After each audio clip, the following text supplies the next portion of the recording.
The video games industry creates incredible worlds in which a huge number of vulnerable people find refuge.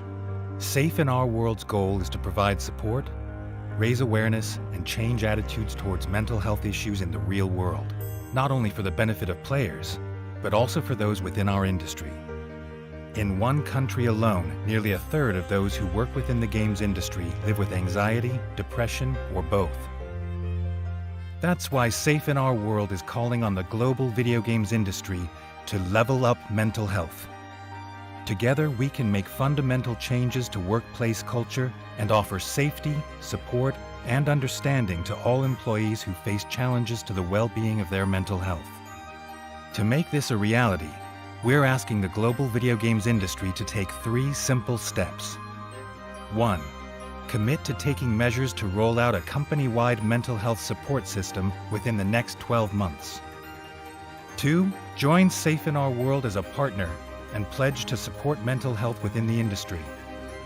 3. Help our efforts to make sure that our teams and those who play our games know where they can find support. To help companies understand the benefits of an active approach to mental health management and to assist in taking the right steps to achieve our goals, we are launching a mental health toolkit. Developed in collaboration with various healthcare experts and tailored for the games industry, it clearly and comprehensively highlights the skills and methods that will destigmatize mental health issues and create a supportive workplace culture. We're also proud to be able to offer approved mental health training courses that can be attended in person or viewed online. As my friend would say, it's time to talk. It's time to level up mental health. Visit safeinourworld.org and join today.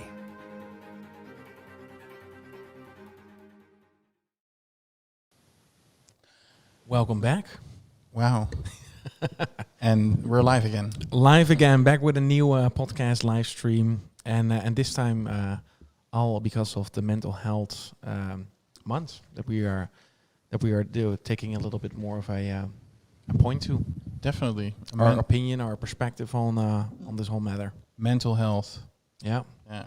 It's I saw a large trailer by Safe in Our World. Can you tell me a little bit about it? What's Safe in Our World, Paul? So for the people that just joined here and know we are published with Wired Productions, doing Deliver Us to the Moon with them, and they also set up this great initiative, Save in Our World, to make people more aware of kind of the work-life balance. I would always say so, not only for kind of game companies that do that, but also for the players to make it more. Yeah.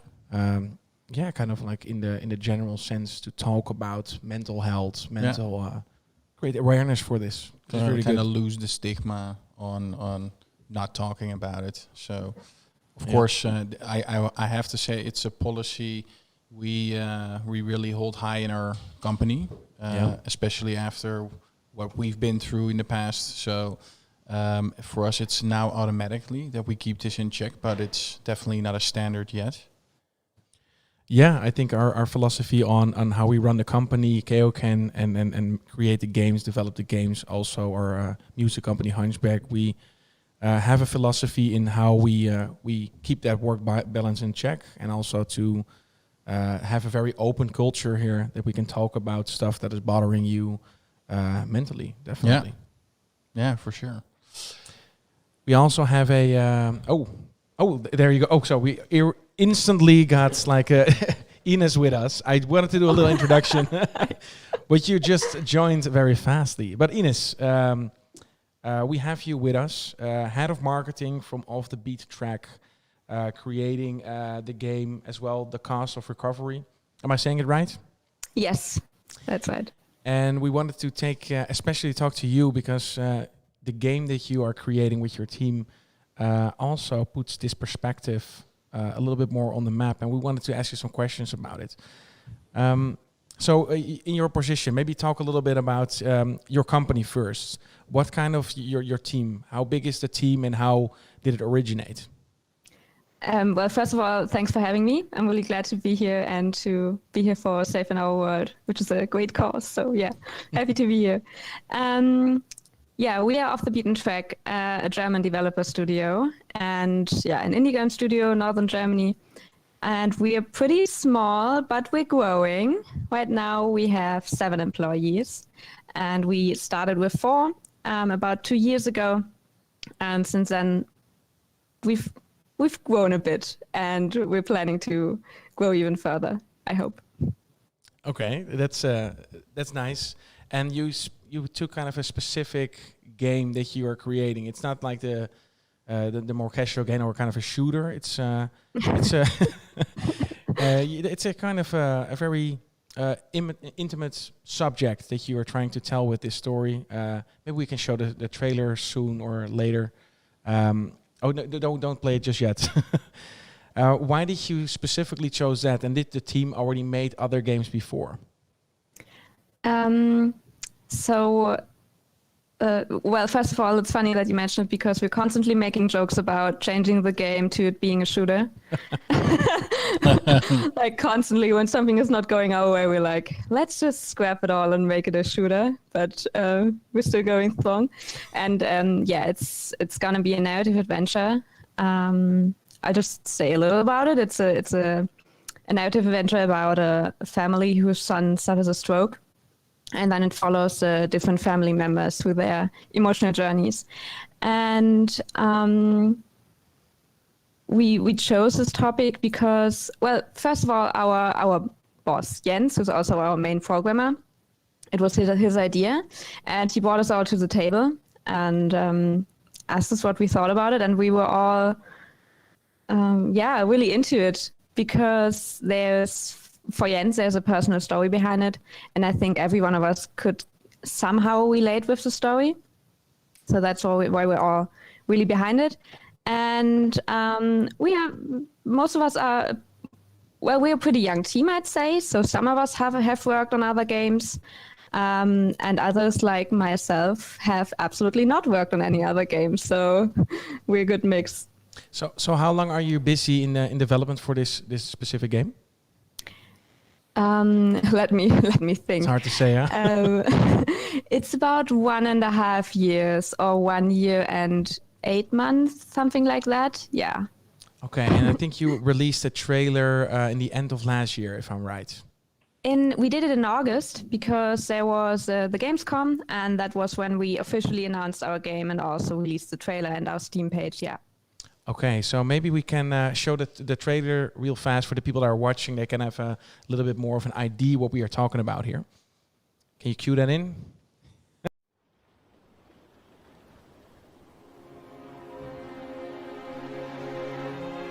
All we've ever wanted was for you to be safe. Your biggest worries were supposed to be what kind of toys you get for your birthday or if there'd be pancakes for breakfast. But not this. It all happened so fast. From one moment to the next, our lives were turned upside down. And all we could do was watch and let it happen. And now, we do whatever we can. We try to provide, to be there for each other. We try to hold on to a normal life, to keep going, to heal. This is our life now, our new normal. And it's hard, but that's okay, because if it were easy, it wouldn't be worth fighting for. But in the end, no matter how big the things in front of us seem to be, we can't lose focus of what really matters, of what really is at stake, and what we might lose along the way.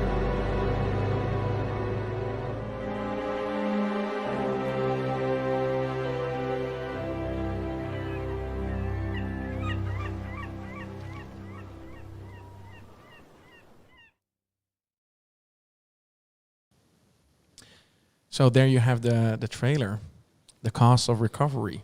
That's a beautiful title. Yeah, I think so as well. Yeah. Is it already out? No, sadly not. I was almost want to buy it. To be out. Okay, no, it looks pretty. It's first of all, it's a pretty game. I have to say, it reminds me a little bit also of the game we talked in talked about in the afternoon, that dragon cancer. Yeah. I know there's also a very heavy message in that game, but it somehow resembles a couple of situations. I think how he portrayed some of them. Ines, is this also a game you guys played? I personally have not played it, to be honest. It's been on my list for a long time, but it is definitely an inspiration for us, and it's one of the games that Jens quoted when we first talked about like inspiration for the game and what games we want to pull inspiration from. Yeah, so definitely, and I think that's also because our game portrays not only mental health but physical health. And I think there are not that many games out there who have done that yet. So we're a bit stepping into new territory there. No, I think it's a beautiful way. There's like the games that are being created. Of course, there are certain genres, but since there's now the game industry is still growing, and also the way we tell the stories. So I really love to see stuff like this popping up, especially because you can become the character, and maybe you can even sympathize with stuff that you don't have in your life. Mm-hmm. Is that also something that you guys are going for? Is kind of to get a little bit more sympathy or compassion for other people? I think empathy is like one of the big things we always mention when we talk about the cost of recovery.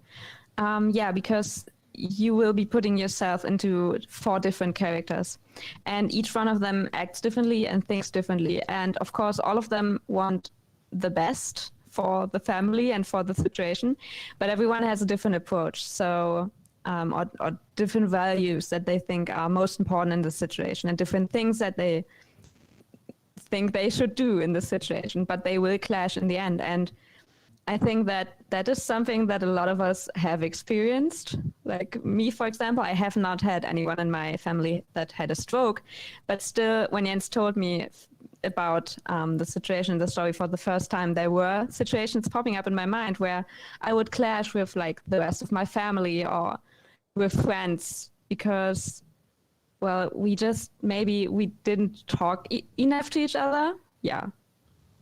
And where we all had different things going on, but wanted the best. And you have that with families, right? Especially children or teens, and their parents are saying a certain thing, and you have the feeling that they are against you, but they're meaning very well, and they're trying to protect you. Well, it's kind of in conflict with what you want. Is that something that is similar to your experience in growing up? To be honest, I was a very, very easy child, so I didn't have that experience too much. But I just say it because I can talk openly about it. But I lost a family member a few years ago, and that was definitely a situation where the communication in our family was totally going wrong. We couldn't really talk to each other. Everyone had different thoughts, and it took a lot of time to get to know each other better in that situation because someone was missing. So we had to build a new connection to each other and to just understand each other. And that is something that we also want to kind of portray in the cost of recovery, even if it's a different situation. So what helped you in that time? So what kind of helped you build up? Because I hear a lot of people, they deal with this kind of mental accidental problem or accidental person that they need to be missing. What helps you in kind of building up to a more easy time or something that you can cope with better? Is there something specific you did? Well, one factor is always time. Sadly, there's no easy or quick way. You can't just say, well, let's all sit down on a table and at the table, not on the table, and talk to each other. You have to give it time. But also, honestly, for anyone being in that situation, I totally recommend therapy. And I think, at least where we are, I'm in Germany, it is not the easiest task to get a psychotherapist, but it is something that is somehow available for everyone. And that helps. I really recommend it to anyone who feels like they're going through a really hard time and they don't know how to help themselves. Because friends are a great support, but they can only do so much. There are things that you have to kind of work on with yourself, and that's where a therapist comes in. So Okay, Yeah. but I can also imagine that this is quite a step. So to go to a therapist, maybe that is kind of frightening for a lot of people. So they kind of first want to talk to the people that are near to them, or maybe that is even scary. So do you have any advice for people that are scared in some sense to even talk to the people around them? Well, it is. I'm just picturing myself in that situation again, because it was the people who were close to me that it was so difficult to talk to. But yeah, I guess, I mean, talking is just so important. Like, don't shut yourself off. If you have like some internet community where you feel safe, go there, maybe try to exchange with others, or find an internet community that is offering these specific safe spaces where you can exchange about these topics, where you can talk about others that have maybe lived through the same thing, that have advice for you.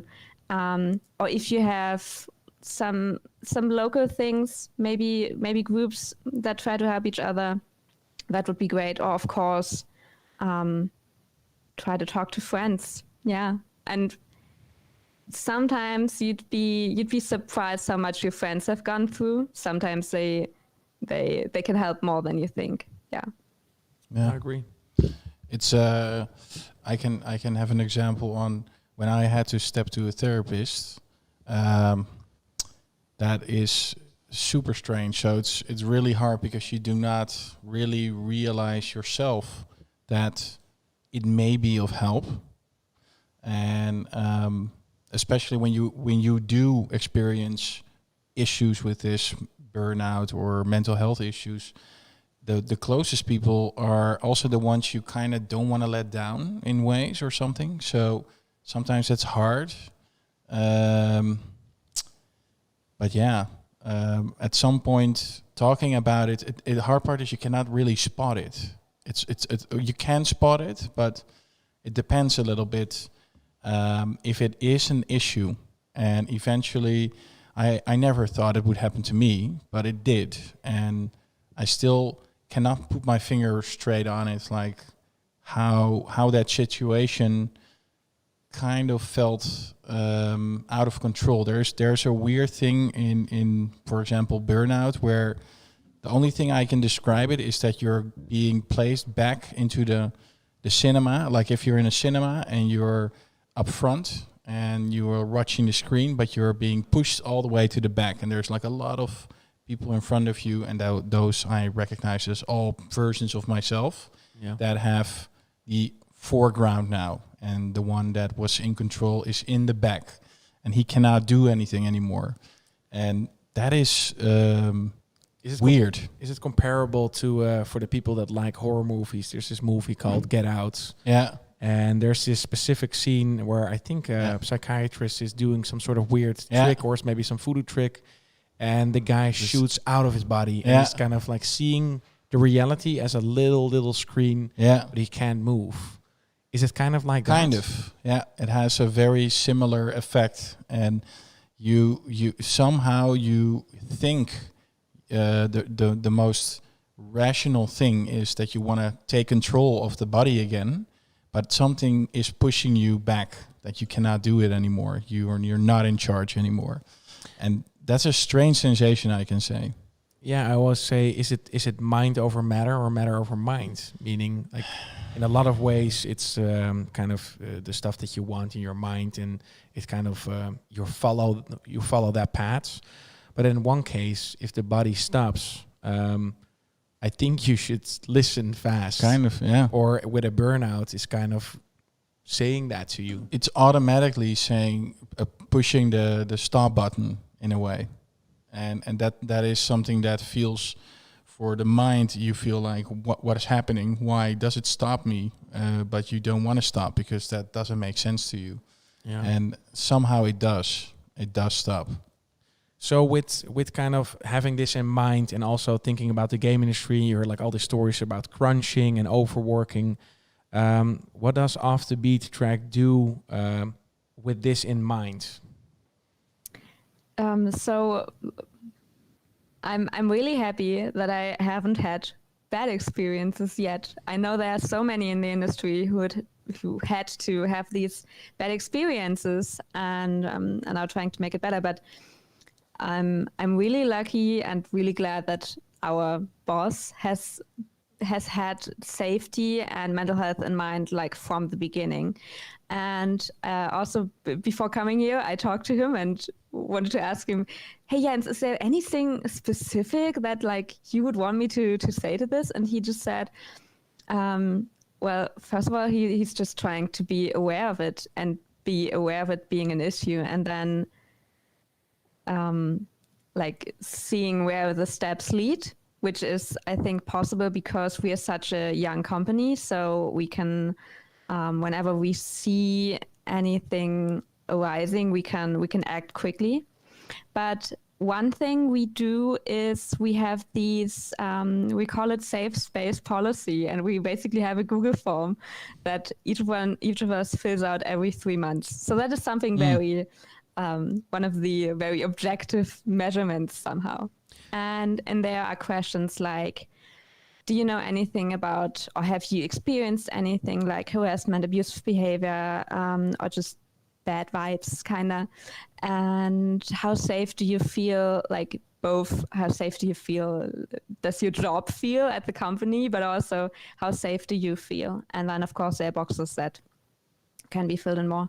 And we've had this since there was a big discussion about like crunch time, mental health, etc. in the gaming industry. So that's one thing I really like that we adjust so quickly. But I can also say that I've had a few months about a good year ago where I really felt very bad and had some mental health issues. And we have just an atmosphere where we can talk to each other about it. So I wasn't afraid about talking to the others about it, telling them that I'm not feeling very well and that I'm feeling very anxious, because that was, I had a lot of anxiety at the time. And I also approached Jens about it and told him, I'm sorry, but there are days where I just can't be productive right now because I feel like I can't even move my body. And his first reaction was not something like, okay, we have to see how you can fit in your hours or do your hours or stuff like that. It was just, okay, can I help you somehow? And that just speaks so much, I think. Yeah, that's very nice. I think we have a very similar culture with everybody here at the office. It comes very automatically, but that's apparently, I still sometimes have to realize that that's not a standard. Yeah, that's because something. It makes so much sense because you work with people. As much as that, we also saw our fair share of extensive or excessive crunch in a way in the early days. Kind of taught us how, because that is also, it has a beautiful side to it, is because you're so passionate about making something or finishing something.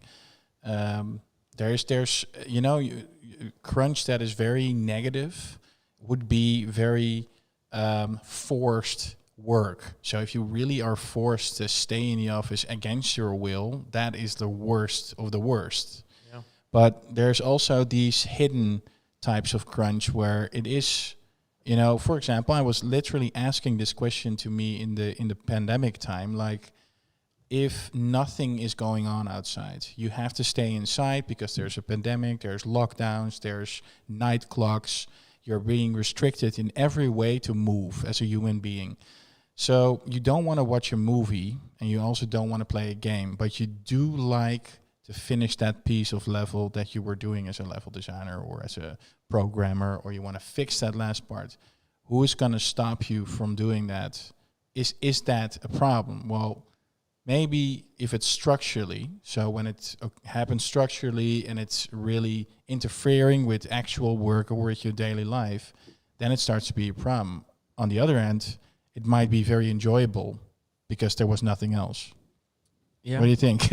No, I have that same philosophy exactly. So, because we are in an industry that everybody, or at least I find it strange if you're in the industry and you really don't like it. Like, it's it can happen if you get used to it and you're like, well, yeah, maybe, whatever. maybe do something else then. But because we are so passionate about what we do, it becomes easy that it becomes something. It sneaks in on you, right? So you work a little bit like, okay, you go till 7 o'clock. I say, you know what, go to 8 o'clock, and sometimes you forget to eat, and before you know it, you are kind of crunching. And we really try to balance that out. So sure, if it's really happening occasionally when somebody is going a little longer, we don't stop passion like that, but we make people aware to say, hey, we don't want this to happen consistently. But since you mentioned it, I think that's also a thing that like a lot of solo devs who are just responsible for themselves and who are very, very passionate because it's their own private project. I think they might tend to like crunch a little more, but it might be a kind of positive crunch for them as they really want to work on their project. But then as soon as you have a company, you can't really do that anymore because also you have to lead by example, I think, because if you put in all the overtime and you get so much done, it puts the pressure on the rest of your team. So that's really a point where you have to be extra careful to reevaluate what you're doing. Yeah, I agree. Yeah.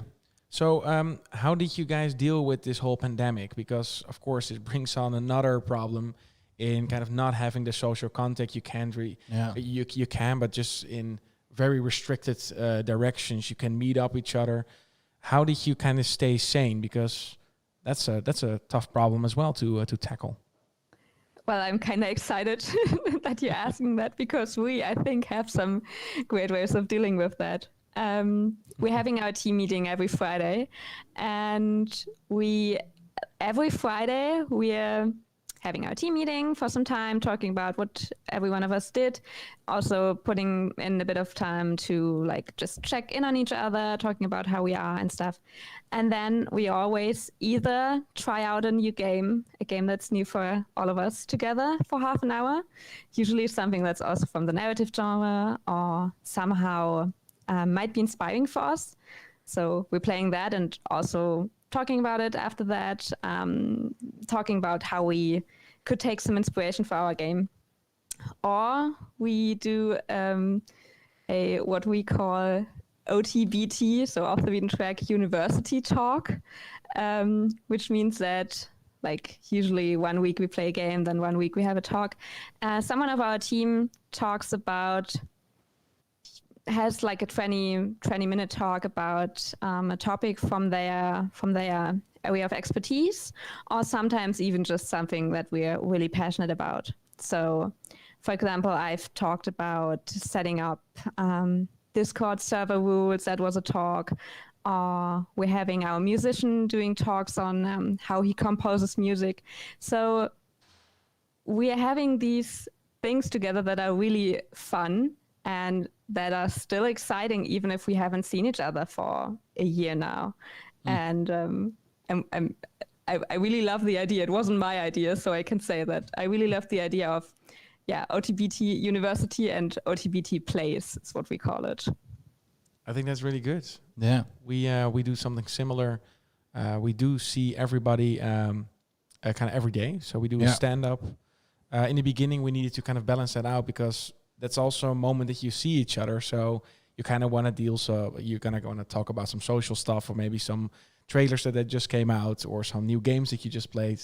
So you have that kind of like social moments of interest, and then also, of course, talk about what we are doing in development. Yeah, as a stand-up, it might not be as constructive as you want, but as much as it is also a touching point of where the whole team is seeing each other or just have a coffee with each other, that is happening. Kind of works. There's always I think there's a strict minute where someone that's talking starts talking about his stand-up, and then from that point on it's a stand-up, and you kind of have to stick to it. So no bullshit from that point. But it's interesting how that works. And Friday we have like a little get together showing and tell. actually celebrating work. That's how I like to see it. You celebrate with each other what's been done. Yeah. Also, because when the team is growing, sometimes you don't know what every discipline is doing, especially when you're not at the office. So then everybody can see what they have been working on, and then you can share that. It kind of also a social way in showing what you got. Yeah. I think I also need to mention something from like there's possibility to donate if you happen to think. If you're watching, you think I want to donate. All these proceeds are directly going into Saving Our World's foundation, right? That's I saw someone donating Mooley. So Mooley, thank you. Yeah, so that's very nice. But I forgot to mention that that's a thing. So if you do decide to help this out in that way, then it's going directly into Saving Our World. Yeah, I think Luca set it up for us. Yeah. So everything, instead of like connecting to us, it's now connecting to Saving Our World. Yeah. So the pandemic, sure, that's how we deal with it. So it's kind of a similar way to how you deal with it. Is there anything else that you changed up into the workflow right now? Do you feel that it's more productive at this point, or do you find it? What do you miss the most from working kind of in the same room with people? Those were two questions. Yeah. How to answer that? To whether we're more productive or not. I think for us, it partly hasn't even changed too much because we are not all located in the same place. So me and Jens and Alex from our team, we are in Kiel, and then another person is from Hamburg and another person is from Flensburg. So we would have a lot of time apart from each other anyway. So I think it hasn't even changed too much for us. And the changes that we have had in productiveness are partly just because we're such a young company. And so with every sprint, you're really reassessing, did we set our goals too high? Did we set them too low? What should we change? So that comes naturally with just the brand evolving. What was the other question again? Now I forgot. What was the other question? I don't know anymore.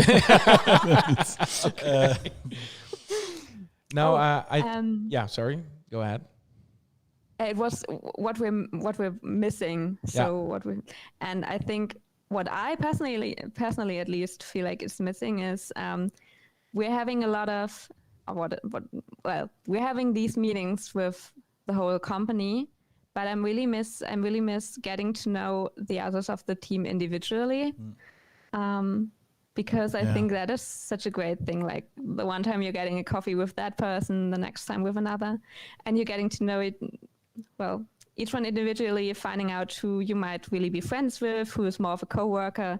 And we've barely had any chances to do that. Yeah, as much as I want to look you in the eye, I still cannot do that really good. So there is something to it to just bump to each other, even though if you're just in the hallway or somewhere there's something special to it. And as much as like the whole online thing is now, very adopted by everyone, still that it feels still very planned. So I'm not planning an occasional, I actually think I like you. It's that is going to be so forced if you call someone like, hey, I just wanted to get to know you. Of course you can do that, but it's not written in our social code like that. It's the same with all these conferences. So you have these digital conferences now, but when you're at Gamescom, E3 or GDC, it's so much easier to just randomly have this opportunity open up and just talk to people that you've never talked before. Yeah, this is not something digitally. I think it's fun. It's its own thing. It just doesn't beat meeting face to face. Yeah, I do. I mean, sometimes they're trying to do that with like breakout sessions and stuff, but it's just not the same. Yeah, I have to say there's one upside I think to see. I'm not sure if this is totally true for every company, but because when the pandemic started and we had to stay home, there came a certain trust in like having people work at home from a distance. So the remote work that's suddenly was like, do you hire people for remote? Now it's an all-time high, of course, because everyone needs to be remotely. And I think you can really see companies that people maybe misuse these things, maybe from the get-go have a structural and a cultural problem in there already, and it's now showing very much because people are now at home, so you can mess with the boss's time. And I think once that doesn't happen, and you still are, as much as it also, you have to be careful of like loneliness and all these things, you can also see if people are actually happy in working together with you as a team. And maybe some of the companies also learned what their actual thoughts of their employees were because of this. Funny enough, there was this kind of monitoring system to see if the people work at home are moving their mouse. So then there were these programmers, they kind of programmed their mouse that it was moving all along and they were doing something else. But if you have that do that in an industry where people know programming. But if that's the case, when you're at home and you're like, I really don't want to work and I'm going to program this thing that my mouse is moving because my boss is monitoring my screen and the way my mouse is moving. Wow. I'm not sure that's some real big trust issues in your employees then. Yeah. I mean, trust comes from both sides. And if you definitely feel my boss is not trusting me, then you don't really want to meet the expectations. Yeah. But also what I wanted to add, I think one of the pro things of all that working from home is that work has become more like individually fitted to your life, because some people like starting to work super early at 6:30 or something, and others like to work late, and like there might be points where you have to somehow talk to each other and team up, but apart from that you can much better coordinate work however you want it and need it and like it. Yeah, maybe the danger of this is, of course, that the blend between your private life, the private space, because I do see some people find it easy to work at home or see that separately. But I have to say, I'm an example that I find it really hard to see the difference. So I actually have to move to a different place to make sure that stays there. And when I'm home, I kind of have to like wind down, and then I'll start to be acquainted to the place again. I'm like, oh, this is the home. Here I am, the dad and the husband. You know, that role. Winding down. Yeah, that's kind of like it takes me an hour to kind of go out of the working mode. It's not really that I'm a different person. It's just kind of the stuff that you think about. So the endless task list in your head needs to kind of wind down at a certain point. Yeah. Takes an hour for me. Yeah, I think so, at least. At least. Yeah. Is that something you know? I'm still, I mentioned that to you guys earlier, that I'm still a student, so I'm living in like my one room here, which is for studying, for my private life, and for work. And yeah, I'm definitely having a hard time separating these three. Yeah, I can understand that. So how do you do that? Yeah. So how do you kind of make the distinction in kind of winding down to say like, okay, now I'm not working anymore, and now I'm in my personal space again. How do you do it? You're asking that like I had figured it out. I don't know. You don't know. To be honest, it's very much a mix. A lot of days, it's very much a mix. I'm trying to like, this is my desk, and then I'm having my sofa. I tried for a while to divide it between these spaces somehow, but that worked out mediocre. I think one thing that helps me when it's good weather is that when I'm like, I feel like I finished working, then take a walk outside, and that is like to show your body and your mind that it's time to, as you said, wind down, to have a change in the structure of the day. That is something that helps, but I haven't really figured it out. I have an automatic alarm that's the other way around. So I definitely know when I'm home. So that is immediately, it's my daughter, Maya. She will jump on my computer, whatever it takes. She's 3 years old. So there's no way I can not be at home or like forget that, oh, this is not my home. This is not the workplace. No, I think I'm earlier home with You're her. aware. I'm aware that You're I'm very home. I'm dead. So I have to kind of I had to kind of change that in the beginning week of COVID. I was like, oh, this is going to be real hard. Yeah. And so I actually have a huge respect for a lot of dads and moms at home that work with their kids around them, because that is really, really tough, Yeah. especially when they're very young.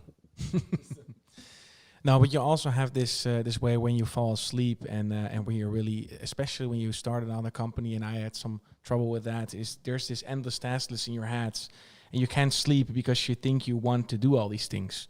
So you actually don't sleep because you think you need to finish these. Yeah. So then you started these lists. So what I'm doing now, I'm still doing, is when these kind of thoughts come in, I write them down. And when I write them down, I kind of forget them. Yeah. So if I don't write it down, then I'm screwed. If it was something important, I'm forgetting. Yeah. So it's kind of like programming yourself into be very free in your head, kind of like empty your head space and say like, hey, I'm not doing this on the get-go. So you get this email and you instantly reply. But sometimes you get an email like on 8 o'clock and you're like, sure, if it's really important, and there's some cases maybe you can actually do that. But most of the time I'm writing it down and I'll come back to it tomorrow. I think that helps me a lot as well to kind of stay cool if you have that endless task list. Is that something you do as well? That's a really great advice. And that's actually something that my therapist gave me as an advice, because I told her that it's often so difficult to fall asleep. And I think a lot of people have that problem because you're thinking about all these things you have to do tomorrow, and that just came to your mind. And then you feel like, oh, I have to think of that. I'm not allowed to forget it. Just write it down and it's gone. So that's really good. And also practicing mindfulness. That's easier said than done. Yeah. But I read a book about mindfulness that it actually made fun of the whole thing, but it had some advice in there that made sense. And like one thing that the main person in the book always said was something like, when I'm standing in front of a door, I'm standing in front of a door. Or like when I'm lying in bed, I'm lying in bed. Yeah. So this is where I am, and I'm not sitting at my computer right now. I can't answer this email. I can't work on programming this thing. I can't make that graphic. I'm lying here, and that's all I need to do. Yeah, it's I tried mindfulness, or maybe what was Meditation. it? Meditation, of course. But it was it's hard to understand an inner. It's very easy for your thoughts to come in and to just take over. And then they also said like you should let it happen, and then start to come back to very basic things. So how it works is, of course, your breathing is very basic. You know, if you start thinking about that you breathe, then it's always hard to kind of forget about it again, because then it goes automatically. Like blinking with your eyes, breathing. Exactly. Then you then it starts to be annoying because you Sorry, start to guys. notice. But the good thing about that is, and as much as you can fall into the trap of the fast, daily paced life, that will happen, because I once did it when I was burned out, and afterwards I kind of. It's really horrible, but I thought I didn't have time for it anymore. But that's the issue. You should always make time for it. But it's kind of, you start to listen to your breathing again, and then you're like, the thoughts kind of move away. And then at some point you feel rested. Yeah. And then you can stop and move on with the day. I also think that a lot of people identify too much with their thoughts. And I sometimes compare a human being to a receiver. So you're more of a receiver, and there's kind of a lot of thoughts floating through you. Yeah. And not every thought is specifically how you would feel or how you are. And if you identify too much with kind of this received thoughts, then it can become very... you can get some anxiety from that. So it's like, do I really feel this? Do I really think that? And sometimes it's also nice to kind of be the observer in that sense and see the thoughts that are coming in and kind of observe them. It's like, oh, that's a strange thought. Fun, hey, goodbye, good luck thoughts. Sending you away in this case. Yeah. And I think that can be very helpful for some people if you kind of understand or kind of try to feel that you are not specifically all your thoughts. Sometimes you are, sometimes you don't. It's kind of a choice to make. Yeah. Yeah, you can But always. that is, it's great that you can do that. I think that is it's so difficult to learn if you've identified with your thoughts so strongly for such a long time and having maybe a lot of negative thoughts. Just saying to let them go is easier said than done, but it's worth it, I think, to train that. Yeah, I do think that having maybe being more, how to call that, like receptive for negative spirals or anything like it. If you start to know yourself a little bit better, you can also turn it around in ways. Yeah. It is very tough, but it usually has everything to do with routines. I have found out that usually when I started going to the therapist, they said the first thing you need to do is change your routines, and not like immediately, but they said step by step, go through what you do and see where most of the anxiety starts or comes from. And once you understand that, maybe change it, maybe take more time for certain things. So for me, I understood like my morning routine, and I had the best example. This is not even from the company time, but there has been a moment once where I'm really keen on being on time. So and funny enough is that was during my school period, and I remember that I woke up and I was like, oh God, I'm an hour, I'm going to be late. So I never cycled this fast to the train station, and I was so dead when I came there, and I said, was this worth it? Was it worth not being late? And I was on time, but I couldn't do anything that day. And it wasn't worth it. So now and as much as you should still be on time, I realized I just should take more time for things. So I know for sure now that at least in the morning, half an hour or to 45 minutes, I need to do those 45 minutes, even if I'm going to be late. So let's say if I did wake up a little later, I still have to kind of stick to it, because otherwise I'm going to be derailed and I'm going to somehow mess with the routine, and that is going to cause me stress, and that's anxiety, and then you turn into the spiral. Yeah, and I think you're right. It's also kind of like it starts off small. So when somebody's in a dark period or in the dark times, to step out of that, it doesn't change over a day. No. Every day is very helpful. So eventually when you maybe take a week or 3 and say, or maybe even months, you can see a big difference between day 1 and day 30. But when you compare it to an hour or a day to a day, it becomes very, the details are very tiny to see. So easily people give up. It's like, yeah, I tried this or I tried that, but they didn't stick long enough to the routine of positivity. Yeah. Yeah, and I can totally relate to that, because I've been trying to build a routine over like the last year, and I knew from the get-go that doing sports and doing exercise would help me, but I was not yet at the point where it was easy for me to implement that. So it was smaller routines, like having set times for my meals, or practicing mindfulness sometimes, because I like that. And for example, cleaning my room on set times, because that really helps me. And now, and I'm a bit proud of that, I have a routine of exercise every day. And yay! And that really helps me feeling better. But I know I couldn't have done that a year ago. I had to take small steps. True. Yeah. I know Paul and me, for some reason, we forget about eating, or we used to. So we never lunched. We were very quick with breakfast. First time we compromise is sleep, is food, is sporting. For sure. Yeah. That's the first stuff we just forget. Like eating, we can go without eating. It's very bad. Yeah, and we inherited it from our dad. He doesn't eat as well. So it's kind of like where we now, I know every day we have, I made a routine of buying lunch Yeah. And I know that then there's lunch always available, because it's usually, when it's not there, I'm not You're going to not do gonna it. eat, no. So it's kind of like where we just, I now eat every lunch, and it works. I feel a lot better in the afternoon. I always do breakfast, and I forgot about that, as much as like now I have that routine, 45 minutes. It's in there.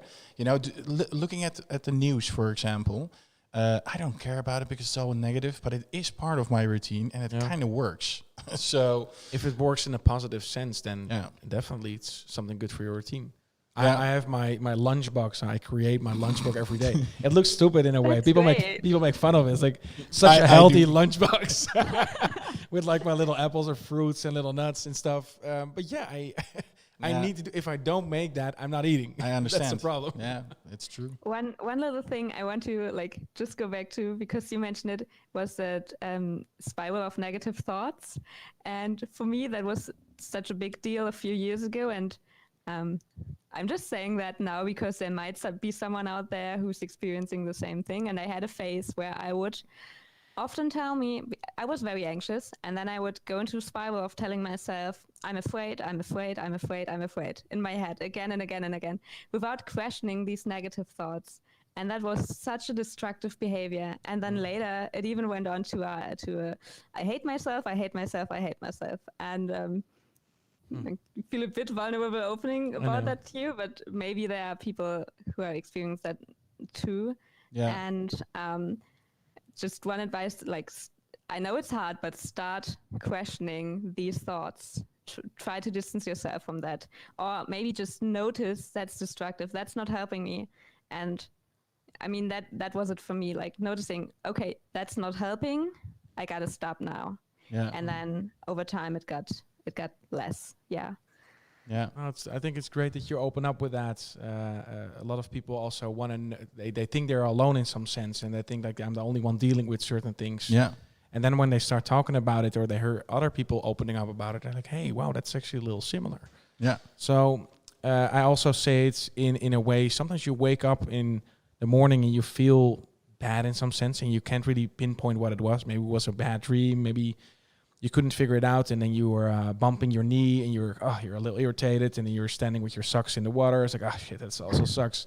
Then you're in traffic, and then you're kind of like cutting somebody off, and then there's this spiral of negativity going and going and going. What I always try to say is to people is really try to pinpoint when it's happening, when you are in this negative spiral, and try to break it. And in a lot of ways, people try to break the cycle by controlling something they can't control, meaning, for example, what other people think or what other people say. But you can control quite a lot. So if you feel bad, maybe have a nice shower, maybe dress nice, maybe put some shoes on that you never wear, and you feel a little bit better. Just these little things can already kind of kick the spiral the different direction. And it's just the stuff that you can control. And if you pay too much attention on the stuff you can't control, it can become quite problematic at some point. Yeah. Break the cycle. Yeah. Yeah, break the cycle. That's it, definitely. Yeah, and also if you do experience a lot of negative thoughts or feelings or anxieties, sometimes because I think the majority of people is pretty good, like has a good heart. Yeah. It has everything to do with the power of empathy and sympathy they have. So it might also be that some people and that experience a lot of anxiety also have the issue of like owning a problem very easily. So instead of questioning the other, you immediately question yourself, like, hey, what did I do wrong, or can I fix something? And some of these things that come at you are not you to own. It's not your responsibility. And that also helps in distinguishing sometimes, like, is this actually coming from actions of myself, or am I being bombarded with someone, oh, it's just a silly opinion, don't let it bother you. And that usually helps you just think about them for a second. Is this actually mine? Can I own the responsibility for this? Yeah, no, I think especially with having game reviews, and some are of course negative. I know in the beginning, really, it took shape in our emotions. It eats you. It eats you from within, and eventually you learn a little bit to have the perspective on it. I'm so glad we haven't released yet. Brace yourself. Who was it again? It was the guy from Dead by Daylight who says like, "Hey Paul, I wish you all the hate." No, he He meant very well. He meant it well. He said, if there's like a lot of people that actually put their time and effort into your game, then you're actually doing really well. Yeah, and even if correct. that's negative, it's also good that there are people having opinions, because within those negative, or within most of those negative thoughts, there's actually somebody that really enjoys that game. Yeah. And maybe they have an experience with a crash, and because there's not a face-to-face action, they say, I hate the game because I think it sucks. And then when you fix the bug or the crash is gone, they actually love the game. Yeah. And It's a lot about how you deal with that. Like oftentimes I think, or I've heard, I haven't done that myself, but if you answer to people and ask them, what is the issue, and can we help you with that? Is that maybe something that was wrongly understood, or maybe it's a small bug that we can change? Then people might turn around to actually loving your game because they saw how you really took their critique and went with it, changed it. Yeah. So critique is the best motivator for change. That's always it. also, Daniel, thank you so much for the donation. That's very kind of you. Well, that's great.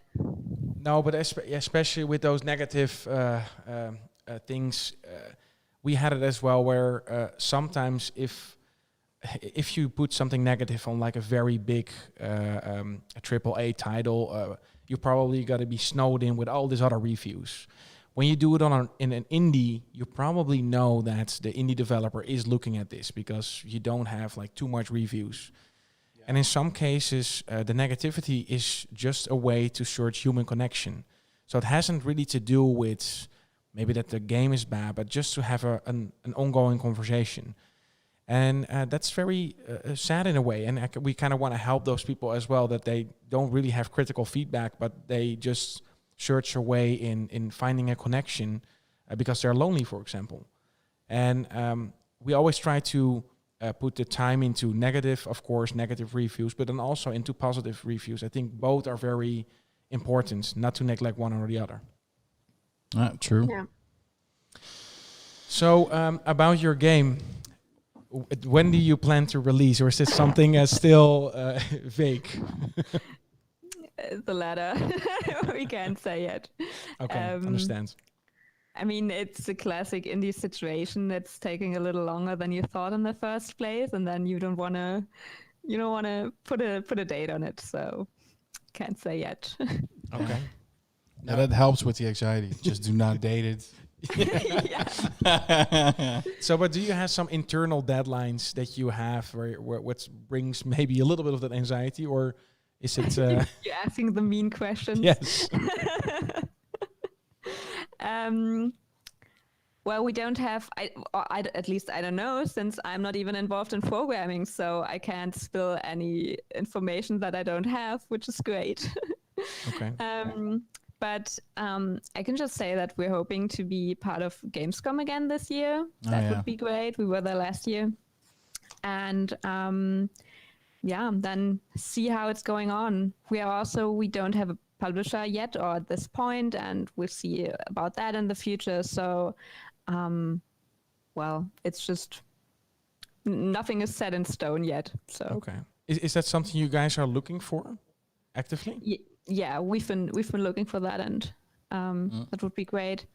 Also, still improving on our prototypes and everything. So we looked at the trailer earlier, and it should be noticed that is also, 9-10 months old now, and I don't have pictures to show here yet, but we've really improved on the graphics, and we thought about doing the trailer again with the updated graphics, but of course, I guess you guys know that's more effort than it sounds like. Yeah, just do the takes again and it's easy, but that's not it.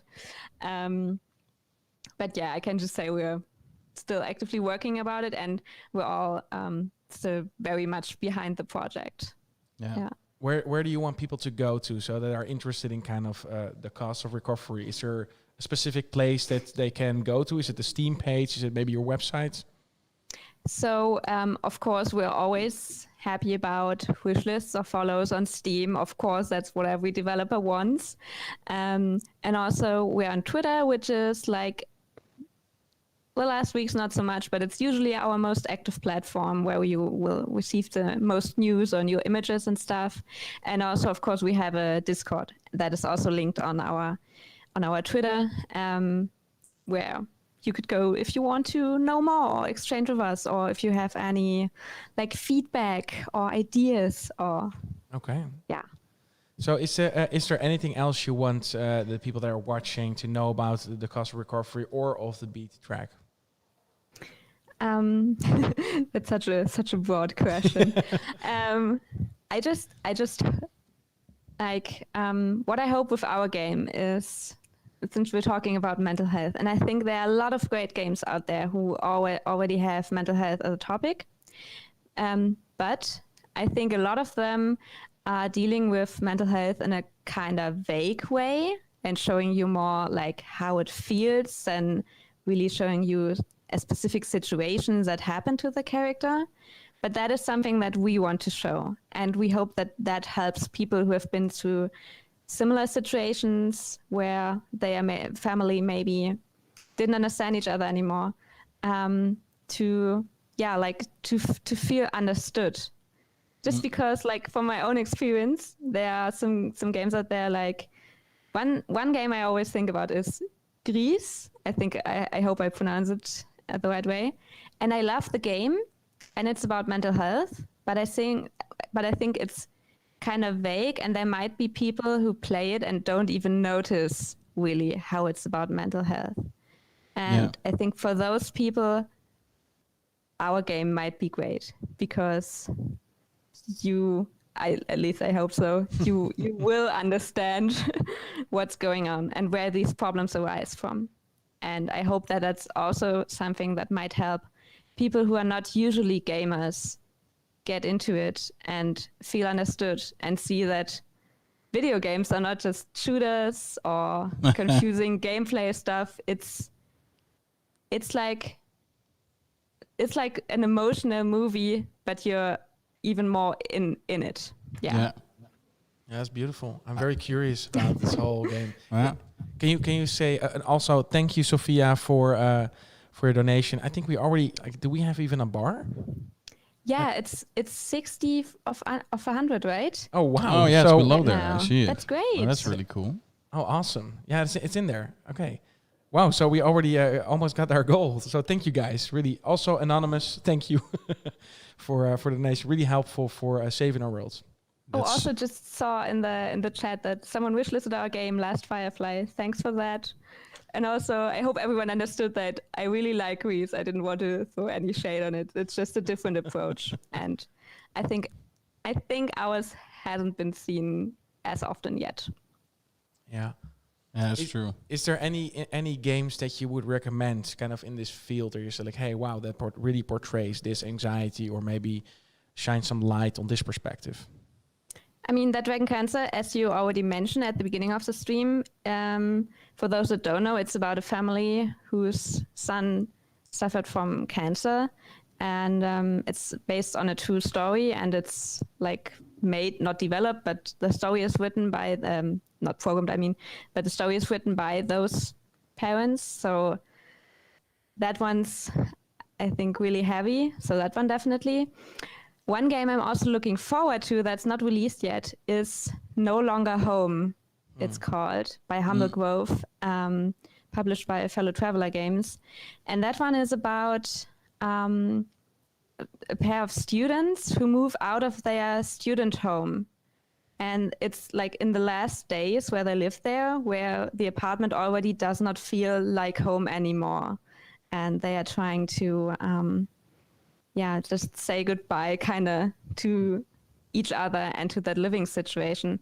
And that is something that's maybe not as heavy a topic as our game, but it's definitely something that so many people can relate to. Like, I can definitely relate to that. So Yeah. You know, this is not typically mental health, but it does have something to do with mental health. But the latest It Takes Two is, a very good example of a commercial game that is about divorce, where two parents attempt to divorce, and the kid is really suffering for it, or actually thinks that she is the reason her parents don't want to be with each other anymore.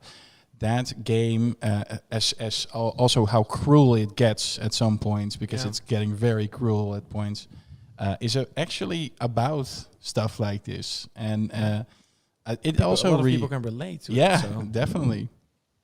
Also, in between, Sophia, thanks again. Ellie, thanks again for. I think we're almost hitting the goal here. 90 now. Wow. It's 90 already. Thank you guys so much. It's everything goes all to saving our worlds, to make mental health and awareness more prominent.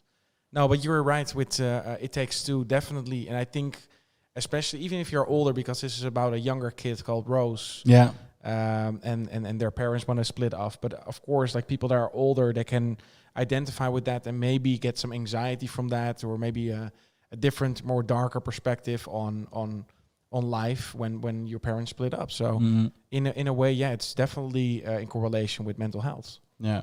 Beautiful and game. Also, one more recommendation: Florence. I don't know if you know that game. It's a kind of small game. You can play through it in like half an hour, and it's also available on mobile, which I think is maybe the better platform for it. And it's also a game about loss. I don't even want to say too much, since it's such a small story that saying you could easily spoil that, I think. And it's made with a lot of simple mini games that picture like conversations of like two people, and they have a really great mechanic of doing these conversations between people and how they change over time. How I don't want to say too much, but I want to describe it. Okay, just a little thing. So you're like a puzzle. You're piecing in these conversation bubbles, but that changes over time. So it might feel easier at some point when you're having an easy conversation. And when you're having a hard conversation, suddenly the puzzle pieces don't fit anymore. And that game is doing a great job of, showing the situation itself and also how it feels. So, I that's think really great. our publisher Wired even published a nice one, Fractured Minds. Yeah, Fractured Minds. By Emily. And also maybe a stranger one, more metaphorical, was Inside. I know really? it's, I find it the way kind of stress is portrayed, or maybe society in some sense, a little bit more of a metaphorical sense. But yes, it's maybe people that play it, they will understand why I'm saying it, but has some sort of metaphorical approach in looking at mental health. Yeah. And, Also, sorry about that. We got the 100, so that's we reached our goal already. Whoa. Thank you very much. I see that there's a lot of anonymous people. Maybe you forgot to put your name in, but for the people that donated, thank you so much. It's all going straight to saving our worlds, and especially for this month to raise more awareness for mental health. So That's thank very you nice. so much. Yeah. Yeah, thanks to everyone. And I think it says the goal is Jackbox games. Yeah, so now we need right? to now what we need to deliver on the promise is that we do a stream specifically on Jackbox. Yeah, I get a thumbs up. It's Jackbox games. We're gonna do it with the community and have some fun with that in a future stream. I want to be in there. Yeah, we can do it together. If I'm able to. If I'm actually not free in that period, because we need to do it next month, I think, right? Yeah. I mean, Jackbox games also great if you're like working from home, not meeting your team anymore. Play some Jackbox games together. Definitely. I think games are, since we're in the gaming industry, playing online games together is like one of the obvious ways of still connecting to each other. Yeah. Yeah. Right. Well, I think we covered quite a lot today. Yeah. Ines, thank you so much for joining us in this talk about mental health, and also for opening up on your own story. I think that's very brave of you. Not a lot of people can do that or feel open to speak about that. Yeah. So thank you so much. Yeah, thanks for having me. And since I am at a point where I can open up, I kind of feel also like it's my responsibility, because maybe it helps someone out there feel understood. Also, can I recommend someone or another channel? Am I? Oh yeah, sure. Go ahead. Because I also saw him in the chat. Digital Dog Games is there, and he has a channel, also a YouTube channel, that I really recommend, because he's doing a lot of great videos, let's plays, reviews, interviews, great interviews, all on health and mental health in video games. Cool. And he's still pretty new, and I think he should have a lot more followers than he has right now, because he has like high quality interview partners and stuff. Just go check him out if you want to know more about health, mental health, and video games. Definitely. That's awesome. I just got like a notice if you would stay in the call. That's okay. Perfect. Stay in the call for a second. I guess that's it for this stream, for this podcast / live stream. Yeah. Thank you guys so much for reaching the 100. That's amazing. Koen, do you have to add something to it? No? It's. I think it's very important to keep this in mind, as much as it is now automatically for us when talking to our employees and trying to monitor all the progress and the things that are going, even in the higher peak moments of milestone deliveries. You should definitely keep this in check, because you're out of control before you know it. Yeah. And if there anybody watching and they feel unheard and they want to tell the story, you can always reach out to us on our socials, or even send us an email, and we'll try to react to everything that we get. Definitely. So I guess that's it for this stream. Thank you guys for watching, and we'll be back soon with some Jackbox games. All right. Bye everyone. Bye-bye.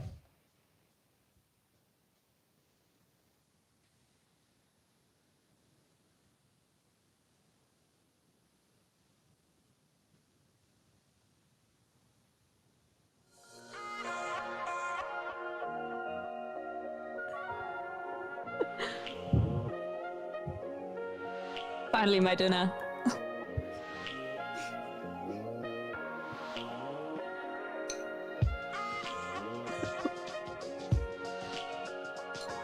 I can't hear you anymore. Is that supposed to be so?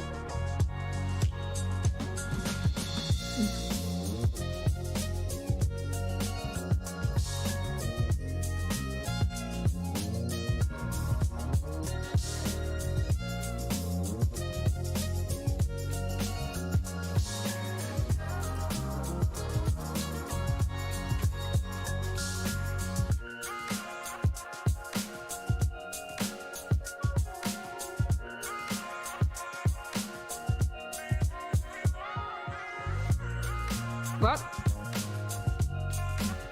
I'm sorry, I was so concentrated on eating. I can hear you. Yeah, I hear you kind of through the room now, I think.